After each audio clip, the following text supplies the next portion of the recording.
Hi, Gail Hogan here.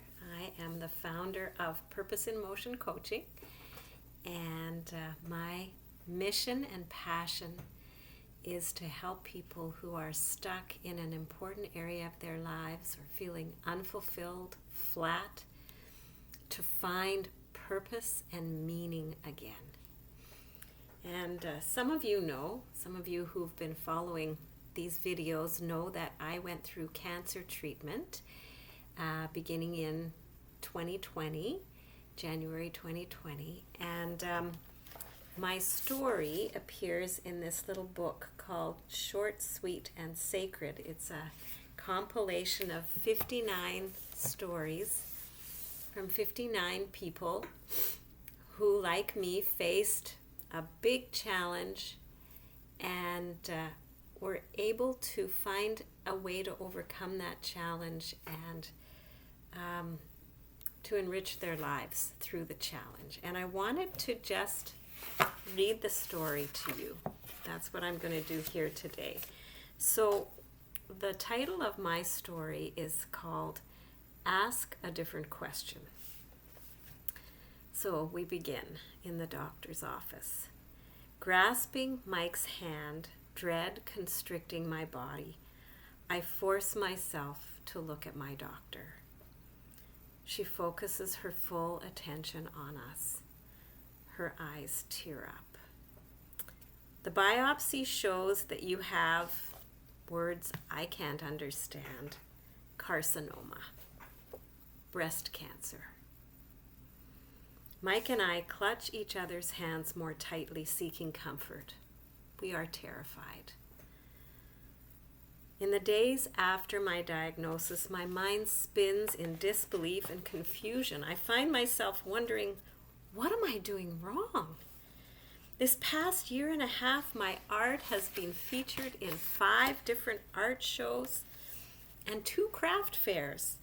I'm finally living my dream of being an artist after a lifetime of hesitating and feeling not quite ready. This amazing progress has inspired me. I feel so alive, so fulfilled, and my progress has ignited the fire of a new passion to empower others to live their dreams. I have become a life coach and even enrolled my first client. Now I wonder how I will fulfill my commitment to him while going through cancer treatment. How can this be happening to me? I've eaten blueberries every day for years. I take vitamin D. I exercise religiously. Am I going to die?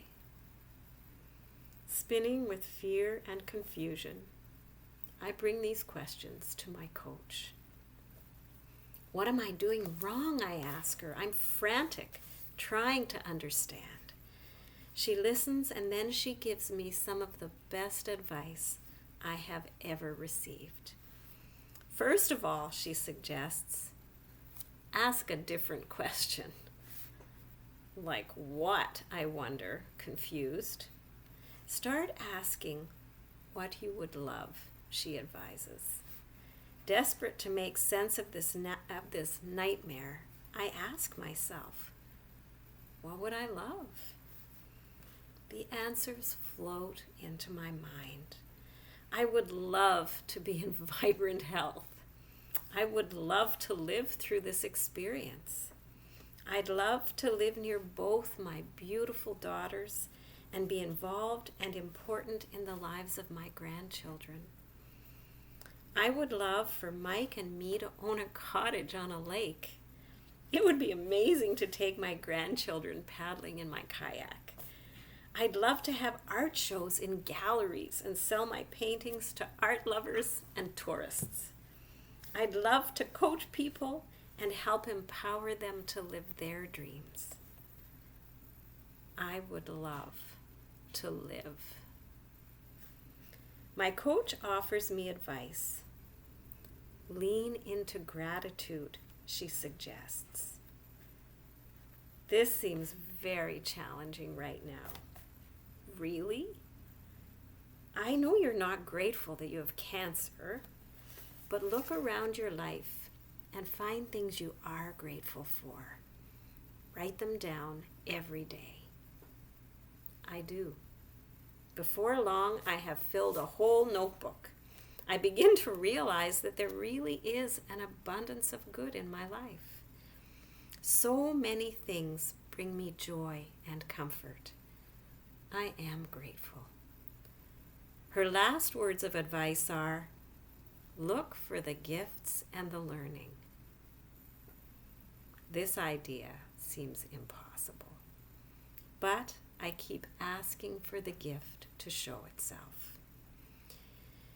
Exactly 1 month after receiving the news that I have cancer, I find myself hugging Mike and turning to walk alone into a sterile, bright operating room. I shiver in the coldness of the room, but the coldness melts into kindness as my surgeon, a wonderful, gentle man, introduces me to his team as if we were all at a dinner party. He will do his best to save my life. Showering after the mastectomy is challenging. I must avoid getting the dressing wet. Toweling off after my shower, I catch my reflection in the mirror. Tears slide down my cheeks. How could I allow them to do this to me? And then I hear a knock on the bathroom door. The next thing I know, Mike is wrapping me in his arms. He soothes the way the tears and the grief. When I meet with my surgeon 3 weeks later, he is delighted. The mastectomy was a complete success. He tells me he got it all and pronounces me cancer-free. Unsure, dazed, I walk into the nearby washroom and look into the eyes of my reflection in the mirror. I get to live? I ask my reflection. You get to live. But I have many months of treatment ahead of me to ensure this prognosis comes true. My oncologist prescribes 3 chemo drugs, plus a bag full of other drugs to deal with all the side effects. I create a schedule to keep track of it all. I am now a walking pharmacy. I get weaker with each chemo treatment. My hair falls out in handfuls. Mike comes with me for walks to keep me on my feet. My anxiety and reluctance intensify with each chemo treatment, tightening my gut and chest like a vice grip. Sometimes all I can do is breathe as the poisonous medicine floods my body. Yet I continue to use the precious tools from my coach. They become my lifeline. Resting on my bed, gazing out the window, I ask myself, what would I love? What am I grateful for? The answers calm my anxiety and ease my fear. They bring me peace and hope. I imagine myself at the cottage we would love to own. On the beach in the early morning, the water is like glass. My little grandson in his tiny life jacket helps me drag the kayak down to the lake. We climb in. He sits in front of me as I paddle through the still, clear water. Fish jump to catch bugs on the surface of the lake. An eagle dives right in front of us. It splashes into the water and rises up again with a fish in its talons. My grandson is mesmerized. He can't stop talking about it as we glide along. In the reeds nearby, we hear the soulful call of the loons. I feel happy and vibrantly healthy, filled with gratitude to be alive. It is 2.5 years since my mastectomy. We decide to brave the summer heat and hike with good friends through a beautiful old growth forest. The goal, a cool and refreshing waterfall. The rosemary scent of the trees fills my nostrils. I feel so alive. And now it's November. My car has disappeared under the snow. We have sold our house. This place is now littered with piles of things to be packed or donated as we prepare for the long drive to the East Coast. Soon I'll be kissing my grandson's chubby cheeks. No time to finish the new painting I started. That will happen in my new studio.